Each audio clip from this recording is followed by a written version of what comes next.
김동인 발가락이 닮았다. 노총각 M이 혼약을 하였다. 우리들은 이 소식을 들을 때에 뜻하지 않고 서로 얼굴을 마주 보았습니다. M은 32살이었습니다. 세태가 갑자기 변하면서 혹은 경제 문제 때문에 혹은 적당한 배우자가 발견되지 않기 때문에 혹은 단지 좋은 일을 하는 데 대한 반항심 때문에 늦도록 총각으로 지내는 사람이 많아 가기는 하지만 32살의 총각은 아무리 생각하여도 좀 너무 늦은 감이 없지 않았습니다. 그래서 그의 친구들은 아직껏 기회가 있을 때마다 그에게 책은 비슷이 결혼에 대한 주의를 하고 하였습니다. 그러나 M은 언제나 그런 의론을 받을 때마다 속으로는 매우 흥미를 가진 것이 분명한데 겉으로는 고소로서 친구들의 말을 거절하고 하였습니다. 그러던 M이 우리의 모르는 틈에 어느덧 혼양을 한 것 이에다. M은 가난하였습니다. 매우 불안정한 어떤 회사의 월급쟁이였습니다. 이뿔이 약한 그의 경제 상태가 그로 하여금 늙도록 총각으로 지내게 한 듯도 합니다. 그리고 이 때문에 친구들은 M의 총각 생활을 애석히 생각하여 장가들기를 권하는 것이었습니다. 그러나 나쁘는 M이 장가를 가지 않는데 다른 종류의 해석을 내리고 있었습니다. 의사라는 나의 직업이 발견한 M의 육체적인 결함. 이것 때문에 M은 30이 넘도록 총각으로 지낸다. 나는 이렇게 믿고 있었습니다. M은 학생 시대부터 대단한 방탕 생활을 하였습니다. 방탕이래야 금전상의 여유가 부족한 그는 가장 하류에 속하는 방탕을 하였습니다. 50전 혹은 1원만 생기면 즉시로 우동집이나 유곽으로 달려가던 그였습니다. 체질상 성욕이 강한 그는 그 불붙는 성욕을 끄기 위하여 눈앞에 닥치는 기회는 한 번도 놓치지 않았습니다. 친구들이 만날지라도 음식을 한턱 하라기보다 유곽을 한턱 하라는 그였습니다. 진로는 모르지만 양으로는 세계의 누구에게든 그다지 시지 않을 테다. 강계한 여인의 수요에 대하여 이렇게 발언하기를 주저치 않으리 많지. 그는 선택이라는 도정을 밟지 않고 집어세웠습니다. 20서너 살에 벌써 200명은 넘으리라는 것을 발표하였습니다. 30살 때는 벌써 계승 신돈이를 멀리 눈아래로 굽어보았을 것입니다. 그런지라 온갖 성병을 경험하지 못한 것이 없었습니다. 더구나 술이 억배여 그 위에 유달리 성욕이 강한 그는 성병에 걸린 동안도 결코 상가지를 않았습니다. 1년 360여일 그에게서 성병이 떠나본 적은 없었습니다. 늘 롱이 흐르고 한 달 건너큼 고환염으로써 걸음걸이도 거북스러운 꼴을 하여 가지고 나한테 주사를 맞으러 오고 하였습니다. 그러는 동안에도 50전 혹은 1원만 생기면 또한 성행이랍니다. 이런지라 물론 그는 생식 능력이 없어진 사람이었습니다.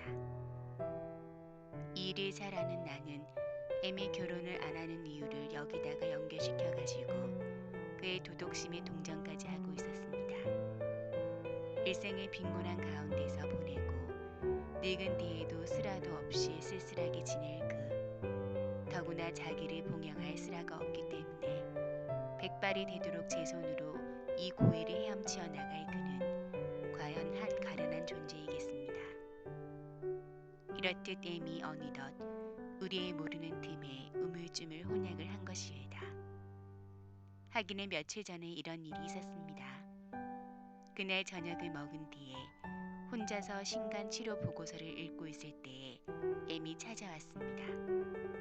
그리고 비교적 어두운 얼굴로서 내가 묻는 이야기에도 그다지 시원치 않은 듯이 입술의 대답을 억지로 하고 있다가 이런 질문을 나에게 던졌습니다.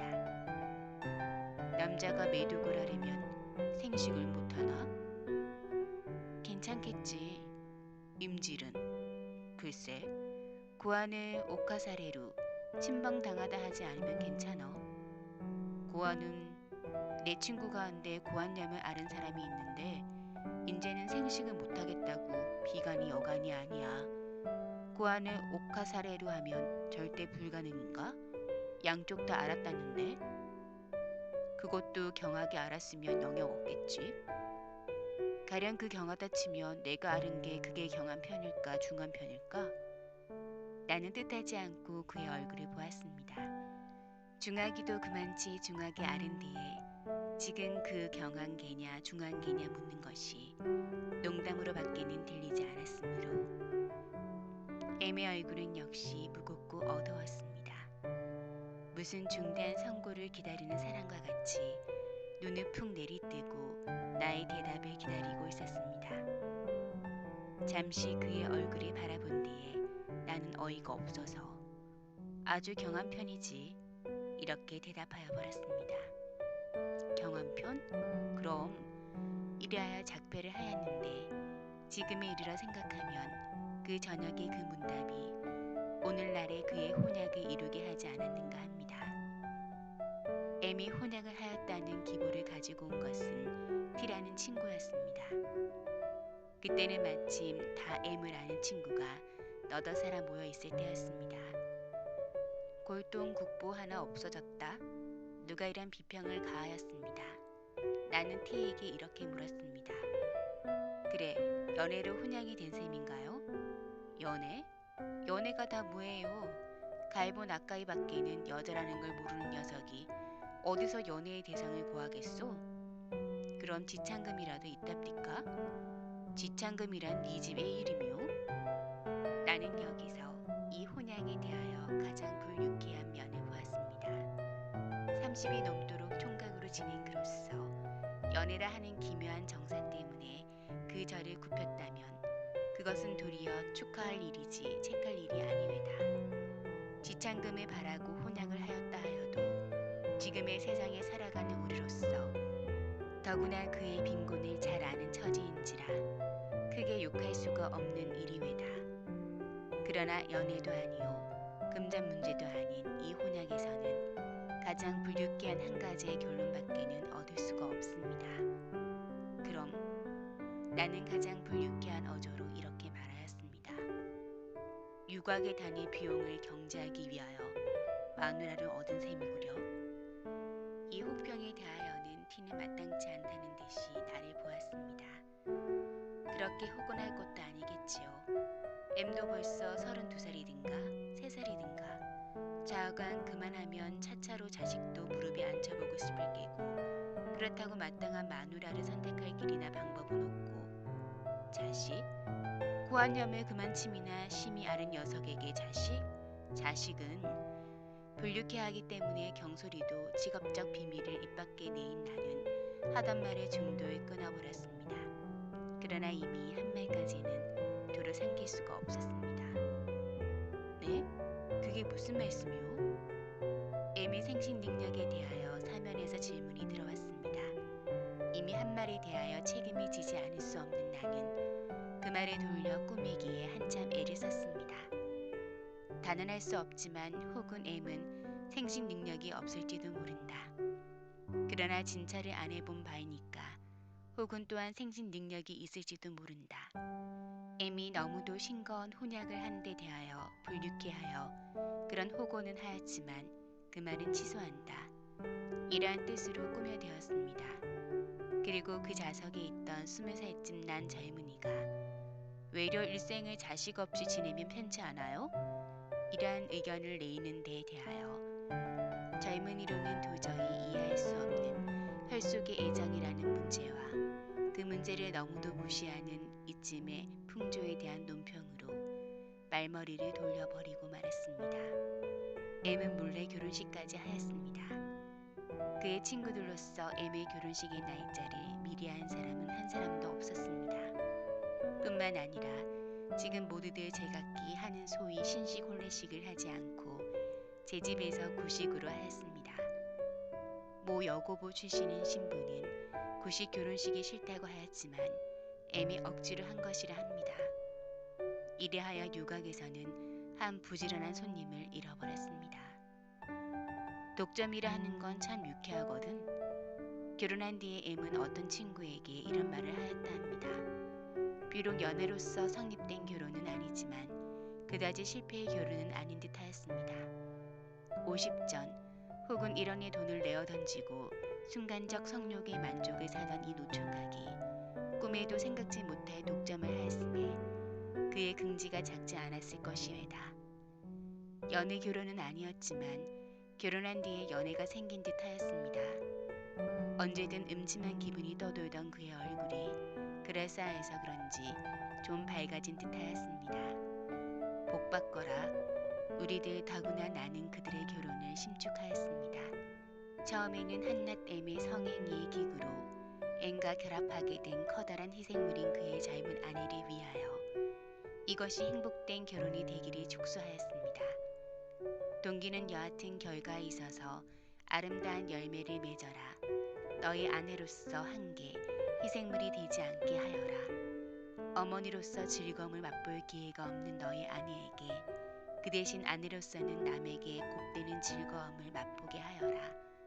M의 일을 생각할 때마다 진심으로 이렇게 축소하였습니다.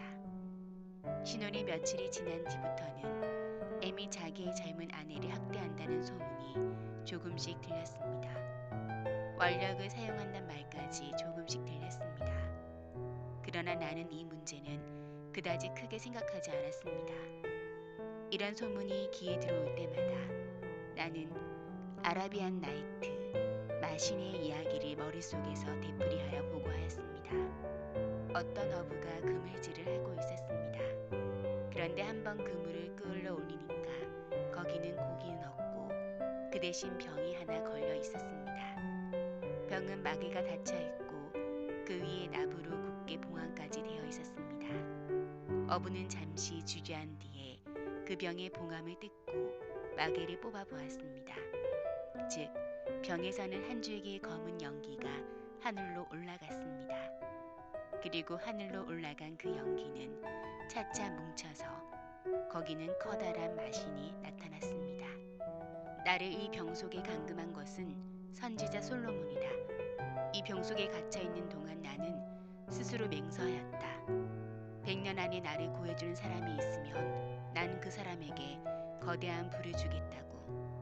그리고 100년이 기다렸지만 아무도 나를 구해주는 사람이 없었다. 그래서 나는 다시 맹세했다. 이제 다시 100년 안으로 나를 구해주는 사람이 있으면 나는 그 사람에게 이 세상에 있는 보배를 다 주겠다고.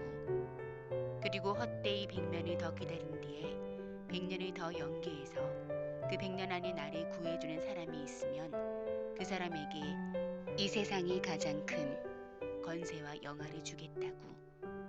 그러나 그 100년이 다 지나도 역시 구해주는 사람은 없었다.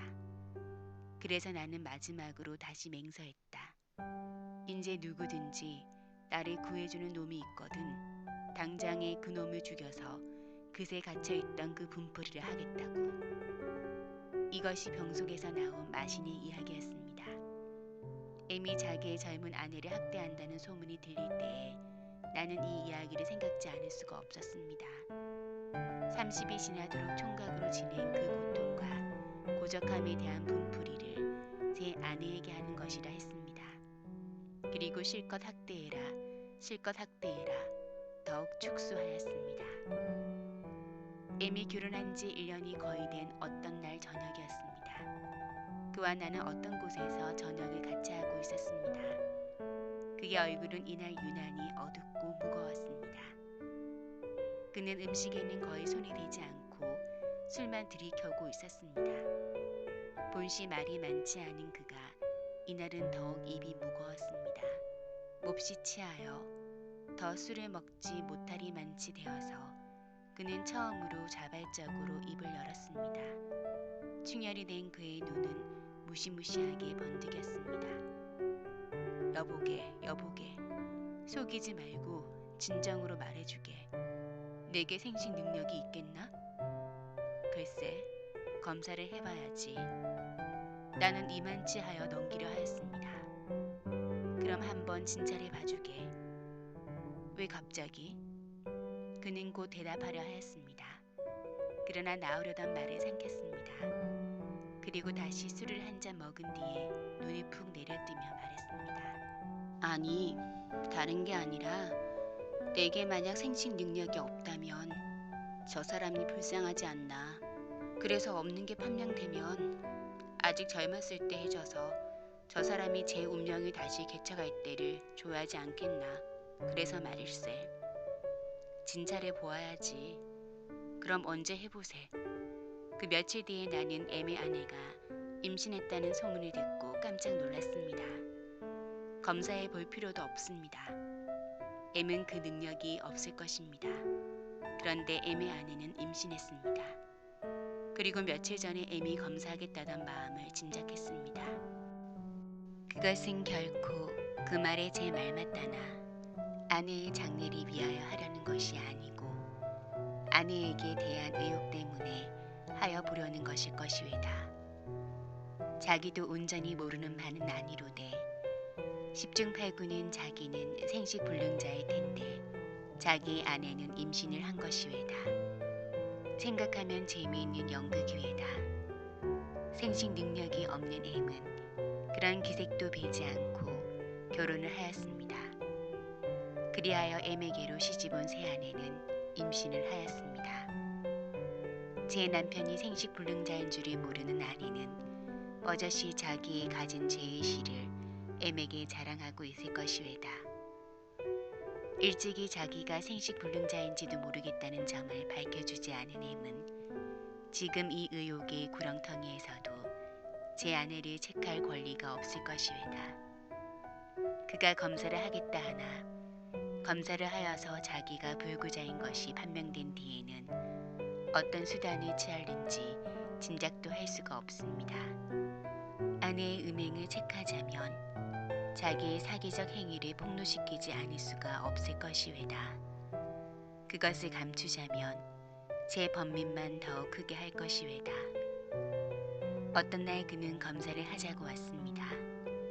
그때 마침 환자가 몇 사람 밀려있던 관계상 나는 그를 내 사실에 가서 좀 기다리라 하고 환자 처리를 다하고 내려갔습니다. 그랬더니 그는 나를 기다리지 않고 돌아가 버렸습니다. 이튿날 그는 다시 왔습니다. 그러나 그는 또 돌아가 버렸습니다.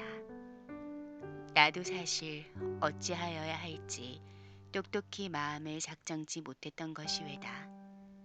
검사한 뒤에 당연히 사멸에 있을 생식 능력을 살아있다고 하자니 그것은 나의 과학적 양심이 허락지 않는 바이다. 그러나 또한 사멸하였다고 하자니 이것은 한 사람의 일생을 망쳐버리는 무서운 선고에 다름없습니다. M이라 하는 정당한 남편을 두고도 불의의 쾌락을 취하는 M의 아내는 분명히 책받을 여인이겠지요. 그러나 또한 다른 편으로 이 사건을 관찰할 때에 내가 눈을 꾹 감고 그릇된 거만을 내린다면 그로 인하여 절대로 불가능하던 M이 스라의 사랑스런 자식을 두고 거기서 노후의 위안도 얻을 수 있을 것이요 만사가 원만히 해결될 것이외다. 내가 자유로 선택할 수 있는 두 가지의 갈래길에 서서 나는 어느 편의 길을 취하여야 할지 판단이 주저하고 있었습니다. 이 문제가 4월 뒤에 저절로 해결이 되었습니다. 그날도 역시 치밀한 얼굴로 찾아온 M에게 대하여 나는 의리상 오늘 검사해 보자나? 하니깐 그는 간단히 대답하였습니다. 벌써 했네. 응? 어디서? P병원에서. 그래서 결과는 살았다네. 나는 뜻하지 않고 그의 얼굴을 보았습니다. 그것은 의외의 대답을 들은 때문이라기보다 오히려 살았다네 하는 그의 음성이 너무 침통하기 때문에 이렇게 대답하는 동안 나는 내가 하마터면 질 뻔한 괴로운 임무에서 벗어난 안심을 느끼는 동시에 P병원에서의 거만이 의외의 눈을 크게 뜨지 않을 수가 없었습니다. 내 눈을 만난 M의 눈은 낭패한 듯이 이리저리 돌아다녔습니다.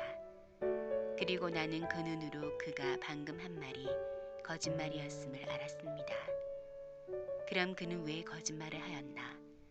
자기의 아내의 명예를 보호하기 위하여 세상과 및 제 마음을 속여가면서라도 자식을 스라에 두어 보기 위하여 나는 그의 마음을 알 수가 없었습니다. 그가 입을 열었습니다. 무겁고 치밀한 음성이었습니다. 여보게, 자네 이런 기모치 알겠나? 어떤? 그는 잠시 쉬어서 말이 시작했습니다. 월급쟁이가 월급을 받았네. 받은 즉시로 나와서 먹고 쓰고 사고 실컷 마음대로 돈을 썼네. 막상 집으로 돌아가는 길일세. 지갑 속에 돈이 몇 푼 안 남아 있을 것은 분명해. 그렇지만 지갑을 못 열어봐. 열어보기 전에는 혹은 아직은 꽤 많이 남아 있겠거니 하는 유행심도 붙일 수 있겠지만 급기 열어보면 몇 푼 안 남은 게 사실로 나타나지 않겠나? 그게 무서워서 아직 있거니 스스로 속이네 그려. 쌀도 사야지, 나무도 사야지. 열어보면 그걸 살 돈이 없는 게 사실로 나타날 테란 말이지. 그래서 할 수 있는 대로 지갑에서 손을 멀리하고 제 집으로 돌아오네. 그 기무치 알겠나? 나는 머리를 끄덕였습니다. 알겠네. 그는 다시 입을 봉하였습니다. 그러나 그때 나는 알았습니다. M은 검사도 하여 보지 않은 것이 왜다. 그는 무서워합니다. 그는 검사를 피합니다. 자기의 아내가 임신을 하였습니다. 그것은 상식으로 판단하여 물론 남편이 아일 것이 왜다. 거기에 대하여 의심을 품을 자는 하나도 없을 것이 왜다. 의심을 품을 필요도 없는 것이 왜다. 왜? 여인이 남편을 맞으면 원칙상 임신을 하는 것이 당연한 일이니까. 이 의심할 필요가 없는 일을 의심하다가 향기롭지 못한 결과가 나타나면 이것은 자작지혈로서 원망을 할 곳이 없을 것이 왜다. 벌의 둥지를 건드리는 것은 어리석은 짓이 왜다. 십증팔구는 향기롭지 못한 결과가 나타날 검사를 M은 회피한 것이 왜다. 절망을 스스로 사지 아니려 그리고 번민 가운데서도 끝끝내 인류의 희망을 붙여두려 M은 온전히 검사라는 위험한 벌의 둥지를 건드리지 않기로 한 것이 왜다. 그리고 상식으로 판단할 수 있는 제 아내의 뱃속에 있는 자식에게 대하여 억지로 애정을 가져보려 결심한 것이 왜다. 검사를 하여서 정충이 살아있다면 다행한 일이지만 사멸하였다면 시제 제 아내와의 세에 생길 비극과 분노와 절망은 둘째 두고라도 일생을 스라의 혈육이 없이 보내고 노후에 의탁할 곳을 가질 가능성조차 없는 절망의 지위에 빠지지 않을 수가 없을 것이 왜다. 이것은 무서운 일이 왜다. 상식으로 판단할 수 있는 일을 거부하고까지 이런 모험 행위를 할 필요가 없을 것이 왜다. 이리하여 그는 검사는 단념했지만 마음에 있는 의혹부는 온전히 끄지를 못한 모양이었습니다. 그 뒤에 어떤 날 그는 이런 이야기 저런 이야기 하다가 이런 말을 했습니다. 자식은 꼭 제 애비를 닮는다면 좋겠구먼.